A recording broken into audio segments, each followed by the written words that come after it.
Hello student, आज हम एक नया बोन शुरू करते हैं। That is a scapula. This one is scapula bone identify करना सीखिए। इसके पहले वाली क्लास में हमने क्लेविकल के बारे में पढ़ा था। क्लेविकल कंप्लीट करने के बाद अब हम उसी से रिलेटेड एक दूसरी बोन के बारे में बात करते हैं, वो है स्कैपुला। ठीक है, तो पहले एग्जाम पॉइंट ऑफ व्यू से बात करते हैं। तो एग्जाम पॉइंट ऑफ व्यू से अगर देखा जाए तो स्कैपुला जो है वो लॉन्ग क्वेश्चन का जोन है। आपको लॉन्ग क्वेश्चन में पूछेगा स्कैपुला, डिस्क्राइब द स्कैपुला या describe the gross anatomy of scapula. तो अगर वो ग्रॉस एनाटॉमी बोल रहा है तो उसका एक्सटर्नल फीचर्स के ऊपर उसका फोकस है। तो लॉन्ग क्वेश्चन में आपको पूछता है एक bone, that is a very important bone, scapula. Short notes में इसकी क्लिनिकल एनाटॉमी पूछ सकता है, या शॉर्ट नोट्स में से किसी एक स्पेसिफिक पार्ट के मसल्स अटैचमेंट के बारे में पूछ सकता है। जैसे इसमें विंगिंग ऑफ स्कैपुला कई बार पूछ चुका है शॉर्ट नोट्स में, तो उसकी क्लिनिकल एनाटॉमी स्कैपुला की वो पूछता है। तो ये दोनों के लिए एक जोन है, शॉर्ट नोट्स और लॉन्ग आंसर। ठीक है, लॉन्ग आंसर में कंप्लीट स्कैपुला बोन को पूछेगा, तो वहाँ से हमको किस तरीके से लिखना है, किस पैटर्न को फॉलो करना है, आज हम अपनी क्लास में देखते हैं। ठीक है, तो लेट्स स्टार्ट स्कैपुला। तो जब अगर आपको पूछता है ऐसा कि वो डायरेक्टली जो है वो describe the anatomy of the scapula या डिस्क्राइब द स्कैपुला बोन, तो आप उसके नंबर की तरफ देखिए कितने नंबर का पूछ रहा है, 10 है, 15 है, 20 है, कैसे पूछ रहा है। ठीक है, तो अगर आपको लग रहा है कि कम नंबर का है, जैसे मान लिया जाए 10 नंबर का पूछा है, तो बहुत ज़्यादा डिटेल नहीं करना है। लेकिन अगर उसके ऊपर में लिखा है कि लॉन्ग आंसर, लॉन्ग क्वेश्चन, मतलब आपको उसको डिस्क्राइब करना है डिटेल में। लेकिन अगर शॉर्ट नोट्स में पूछ दिया तो आपको उसको फिर टॉपिक वही रहेगा, बाकी जो आंसर की लेंथ थोड़ी कम करनी होगी। आप हमेशा जब भी लिखें तो इसे इस तरीके से लिखें कि उसके जो पॉइंट्स हैं, हेडिंग आपको सामने से दिखते जाना चाहिए। पहला हेडिंग सही होना चाहिए, दूसरा एनाटॉमिकल टर्मिनोलॉजी परफेक्ट होना चाहिए, स्पेलिंग मिस्टेक मत करिए, और डायग्राम आप परफेक्ट बनाइए। क्वेश्चन ये उठता है कि कितना डायग्राम बनाना है, तो आप एक डायग्राम बनाइए जहाँ पर बोन के फीचर्स आपको दिखे, और दूसरा डायग्राम बनाइए जहाँ पर मसल्स अटैचमेंट दिखे। प्रश्न उठता है, पूछते हैं स्टूडेंट कि किस में बनाना है, तो आप डायग्राम पेंसिल से बनाइए और उसे कलर करिए। ओरिजिन होगा तो रेड से, और इंसर्शन होगा तो ब्लू से। वैक्स कलर का यूज़ करिए। एग्ज़ाम में ब्लू और ब्लैक पेन यूज़ करिए, रेड, ग्रीन या दूसरे पेन को यूज़ नहीं कर रहे हैं। हाँ, आप जब बोन्स को आइडेंटिफाई कर रहे हैं, एनाटॉमी में कुछ ऑर्गन बना रहे हैं, तो वहाँ पर आप कलर को यूज़ कर सकते हैं। इसके अलावा आपको आंसर शीट में कहीं भी जो आपके लिए जगह है आंसर लिखने के लिए वहीं लिखना है। आंसर की सीट में कहीं भी दूसरी जगह पर कुछ नहीं लिखना है, क्योंकि ये चीट की कैटेगरी में आता है। आपका आंसर कॉपी चेक नहीं किया जाएगा, ये रूल है, इस रूल को ध्यान रखिएगा। कहीं मार्जिन में कुछ ऊपर ओम लिख रहे हैं, कुछ भी लिख रहे हैं, दैट इट मीन्स कि ये इंडिकेट कर रहा है एग्जामिनर को कि ये इसकी कॉपी है। तो आपको ऐसा कहीं भी कुछ भी नहीं लिखना है, ये यूनिवर्सिटी का रूल है, ध्यान रखिएगा। चलिए शुरू करते हैं स्कैपुला। सबसे पहला पॉइंट होगा इसका इंट्रोडक्शन। आप इस तरीके से जब भी नोट्स बनाएं तो अपना एक मेरे हिसाब से आप बीडीसी पढ़िए। बीडीसी में जो है वो सफिशिएंट होता है, ठीक है वो। अगर आपको क्विक रिवीजन करना है तो आप एक पेज में कीवर्ड्स को बस इस तरीके से लिख लीजिए। ठीक है, जब एक बार आप अच्छी तरीके से पढ़ लें, जब भी आपको रिवीजन करना हो तो कीवर्ड्स को रखिए, और कीवर्ड्स के साथ आप रिपीट करते देखते जाइए कि आपको कितना याद है। जहाँ पर आपका कोई चीज़ छूटेगा तो उसको फिर से एक बार पढ़ते जाइए। आप अपने साथ कीवर्ड वाला एक नोट्स या एक पेज में लिखते जाइए, जहाँ पर एक पेज को फोल्ड कर लीजिए, A4 को, एक तरफ एक बोन, दूसरी तरफ दूसरा बोन। इस तरीके से आपके 2 पेज में, 3 पेज में बहुत सारे जो बोन्स है वो आ जाएगा। कंप्लीट जो इंपॉर्टेंट बोन्स है वो तो हो ही जाएंगे 2-3 पेज में। ठीक है, तो कीवर्ड्स को जरूर रखिएगा, लिख के रखिएगा, ये आपको कॉन्फिडेंस देता है। जब एग्जाम हॉल में जाएंगे तो आपको कीवर्ड्स याद आते रहेगा, आप लिख लेंगे आंसर। ठीक है, जो हिंदी मीडियम वाले हैं वो रोज़ कम से कम 10 वर्ड इंग्लिश के लिखिए, उसको याद करिए, स्पेलिंग लिख के देखिए। बाकी सभी लोग जो है वो डायग्राम की प्रैक्टिस करते रहिए, तो आपका आंसर जो है वो अच्छा होगा। चलिए, सबसे पहला पॉइंट लिख डालेंगे आप इंट्रोडक्शन हेडिंग डालें, ब्लैक से हेडिंग डाल दीजिए, उसके अंदर अंडरलाइन करिए, फिर उसके नीचे लिखना शुरू कर दीजिए। आप चाहे तो पॉइंट में लिख सकते हैं, चाहे तो आप जो है वो एक साथ पैराग्राफ में लिख सकते हैं। सबसे पहले देखते हैं कैसी बोन है। देखिए, थिन प्लेट ऑफ बोन है। कैसी है? पतली है।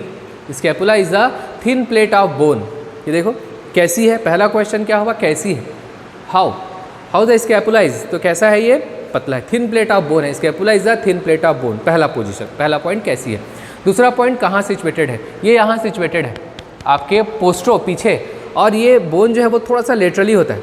तो पोस्ट्रो लेटरल थोरेसिक केज, ये देखिए, ये स्टर्नम, उसके बाद कॉस्टल कार्टिलेज, फिर रिब्स, ये जो रिब्स है पीछे की तरफ वर्टिब्रा के साथ जाके जुड़ती है। तो ये इस तरीके से बोन का जो अरेंजमेंट है वो एक केज बना लेता है, कैविटी बनाता है, जो क्या रहता है थोरेसिक केज या थोरेसिक कैविटी, जिसमें हार्ट है, लंग्स सिचुएटेड है। तो ये इस थोरेसिक केज या थोरेसिक कैविटी के पीछे पोस्ट्रो और बाहर की तरफ लेटरली पोस्ट्रो लेटरली एस्पेक्ट में सिचुएटेड है। दूसरा लाइन, आप उंगलियों में गिनते जाइए, आप उंगलियों में गिनेंगे ना पॉइंट्स को तो आपसे गलती नहीं होगा।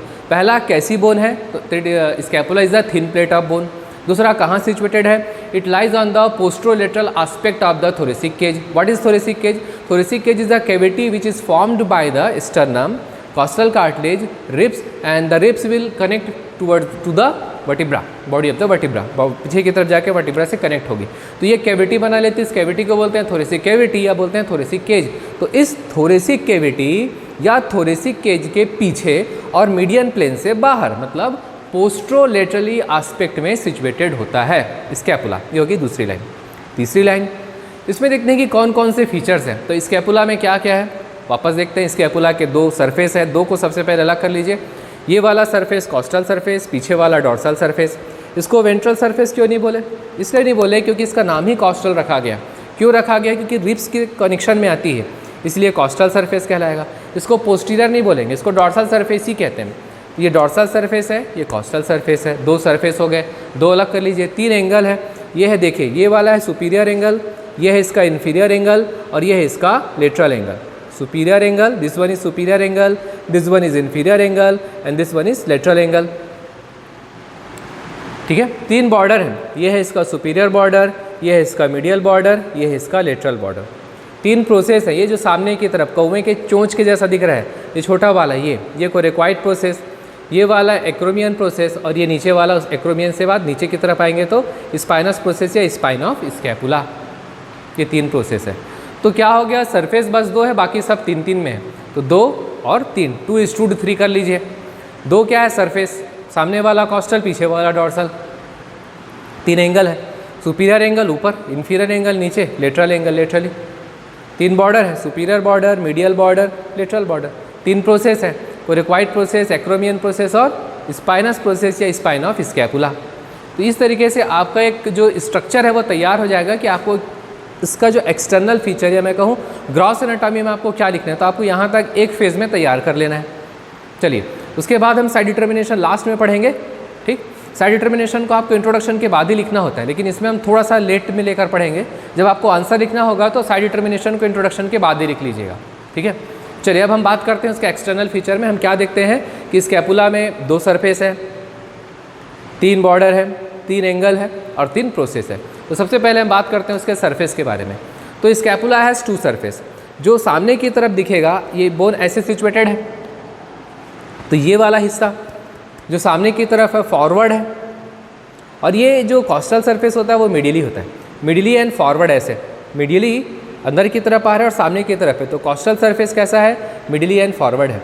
कॉस्टल सरफेस में देखा जाए तो अंदर की तरफ, इसमें जो अंदर की तरफ धंसा हुआ है इसको बोलेंगे कॉनकेव। तो कॉस्टल सरफेस कैसा है, कॉनकेव है। डायरेक्शन कैसा है, मिडियली और फॉरवर्ड है। ठीक है, कॉस्टल सरफेस कॉनकेव है, इसका डायरेक्शन कैसा है, मिडियली और सामने की तरफ मिडियली एंड फॉरवर्डेड है। कॉस्टल सरफेस क्यों कहा गया, क्योंकि किसके रिलेशन में आता है, रिब्स के रिलेशन में आ जाता है। इसमें आप जब देखेंगे तो कॉस्टल सरफेस में आपको ऐसे रिजेस दिखाई देंगे। कॉस्टल सरफेस में ऐसे रिजेस दिखाई देती है, ऐसे ऐसे आएगी रिज। तो कॉस्टल सरफेस में 3 है वो लॉन्गिट्यूडनल रिज होते हैं। रिज यानी कि लीनियर एलिवेशन, हमने पढ़ा था बेसिक वाली क्लास में। तो कॉस्टल सरफेस में 3 लीनियर एलिवेशन दिखाई देते हैं। जो चौथा लीनियर एलिवेशन है वो इस लेटरल बॉर्डर के साथ एडजॉइन हो जाता है, उसके साथ जुड़ जाता है। ये लेटरल बॉर्डर है थिक वाला, उसके साथ एडजॉइन हो गया कंप्लीट। ये जो कॉस्टल सरफेस है, इसका जो यहाँ पर आप देखा, ये बॉर्डर को देखा, लेटरल बॉर्डर के साथ एडजॉइन हो जाता है। यहाँ पर हम पढ़ेंगे कि सीरेटस एंटीरियर मसल आएगी यहाँ पे, वो इंसर्ट होगी। सीरेटस एंटीरियर इंसर्ट होगी, फर्स्ट डिजिट, फिर नेक्स्ट डिजिट, फिर नेक्स्ट डिजिट, इस तरीके से इंसर्ट होगी। पढ़ेंगे सीरेटस एंटीरियर मसल में। तो ये जब आप ऐसे होगा तो समझिए कि सीरेटस एंटीरियर ऐसे हो रही है।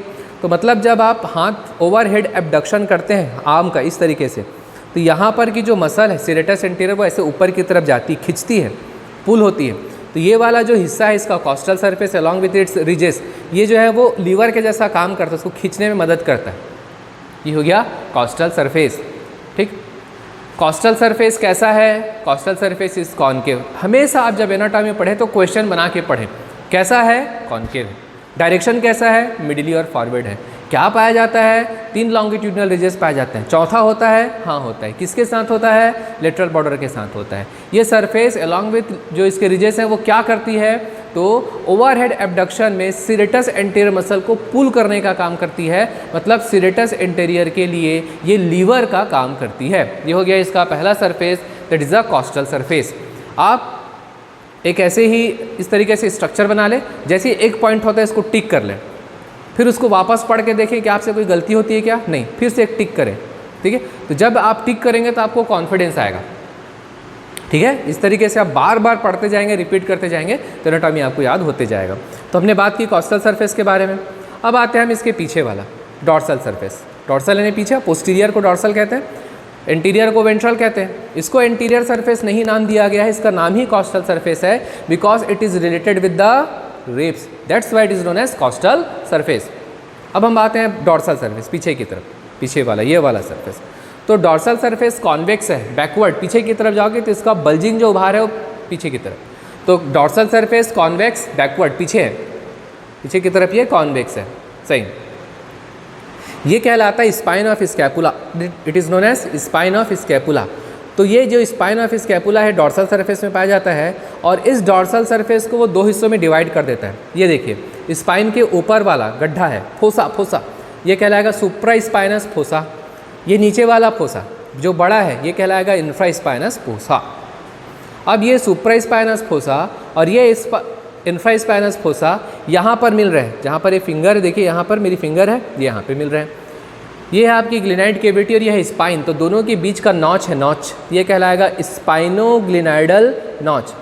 ये स्पाइन प्रोसेस, स्पाइनस प्रोसेस, ये ग्लिनाइड कैविटी, ग्लिनाइड एंगल, तो इस दोनों के बीच में नॉच है, तो वो कहलाएगा स्पाइनोग्लिनाइडल नॉच।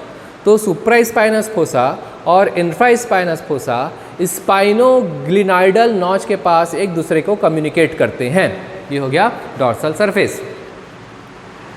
दो सरफेस है, कॉस्टल सरफेस जिसके बारे में हमने बात की। अब आते हैं dorsal surface. Dorsal surface is convex backward, it gives attachment to the spine of scapula which will divide into two parts, the small supraspinous fossa and the large infraspinous fossa. Both fossa are connected with each other by the at the spinoglenoidal notch. ठीक है, याद हो गया?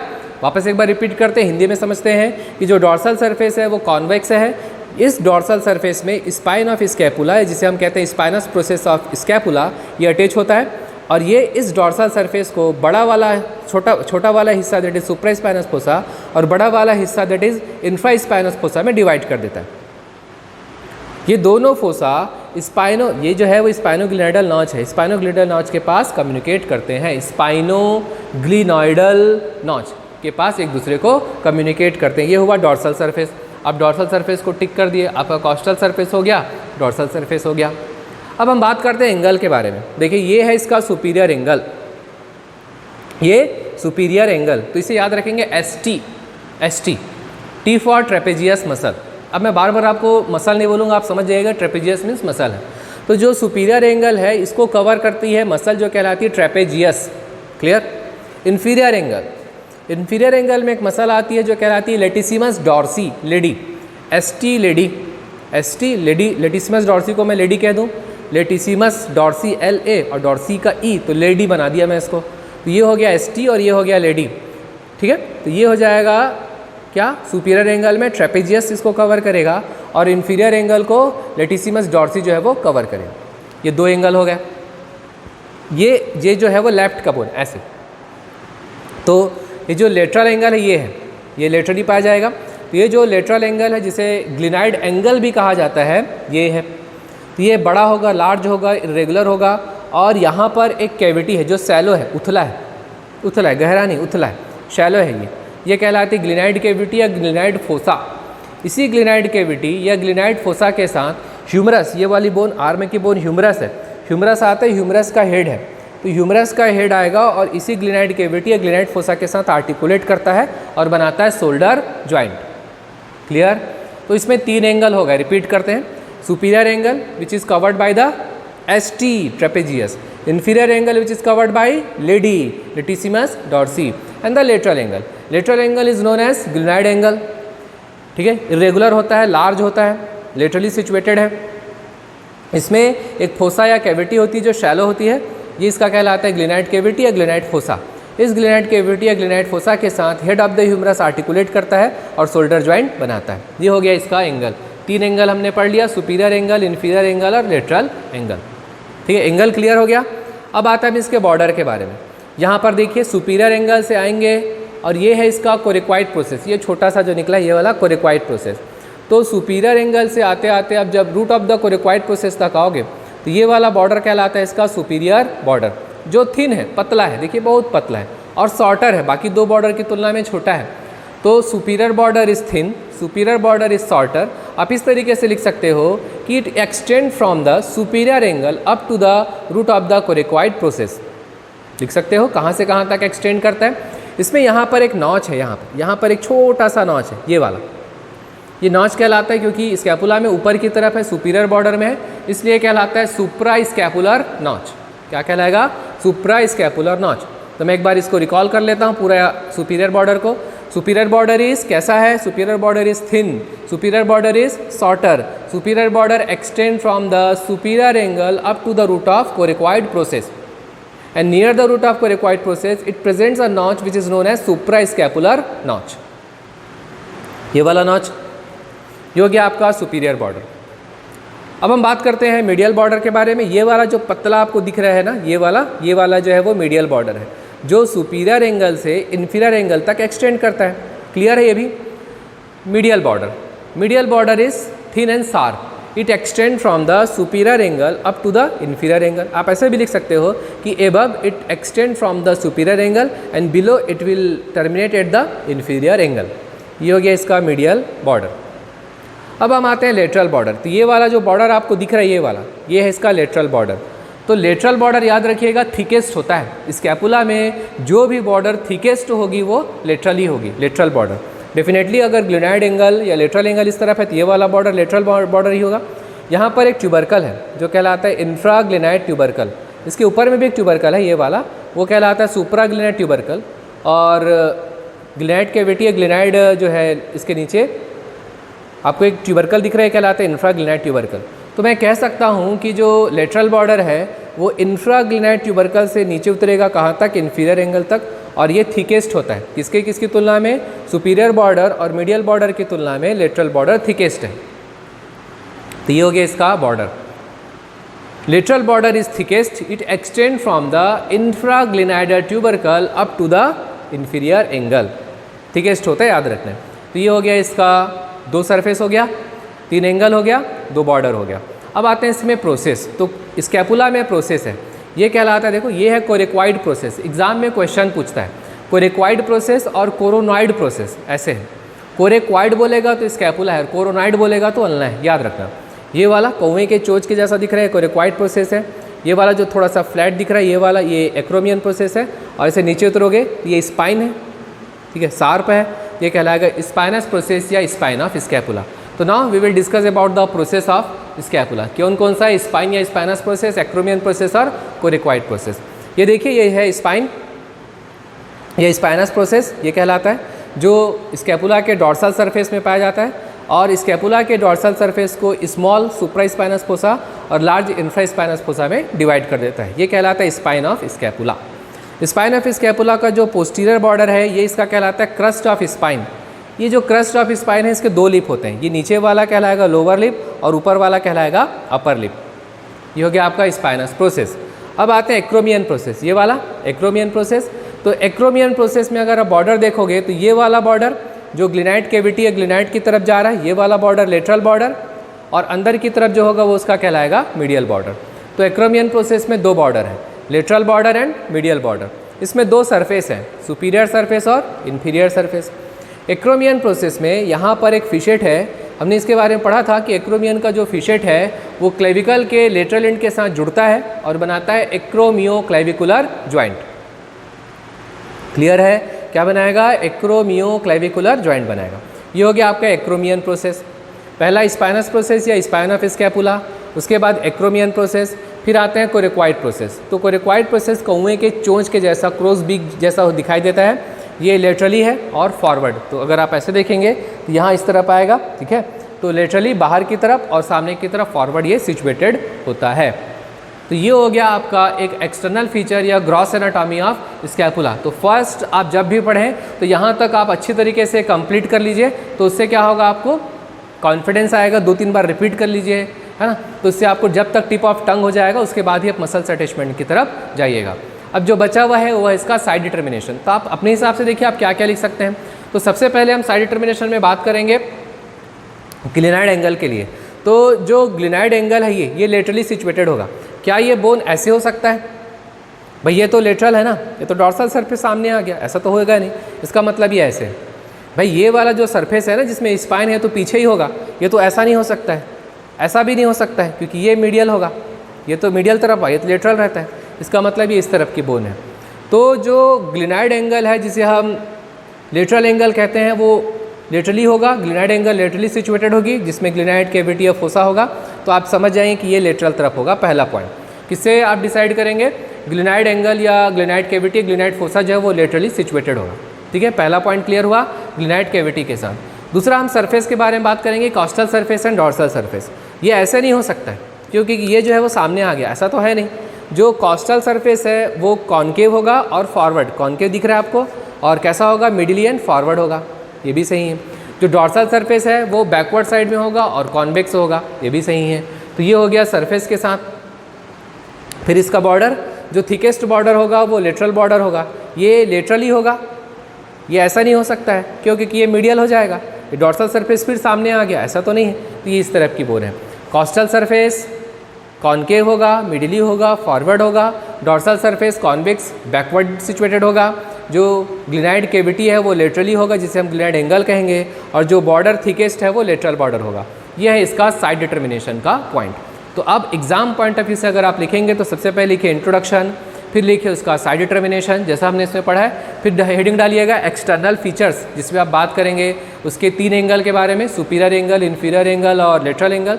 हम बात करेंगे 2 surface, costal surface और dorsal surface. हम बात करेंगे 3 border, superior border, lateral border, medial border. अब उसके बाद आपका यहाँ तक जो है वो ग्रॉस एनाटॉमी कंप्लीट होता है। आप इतना प्रिपेयर करके रखिए। नेक्स्ट क्लास में हम शुरू करेंगे इसका मसल्स अटैचमेंट। ओके, आज की क्लास यहीं तक। नेक्स्ट क्लास में स्टार्ट करना है muscles attachment. Okay, thank you very much.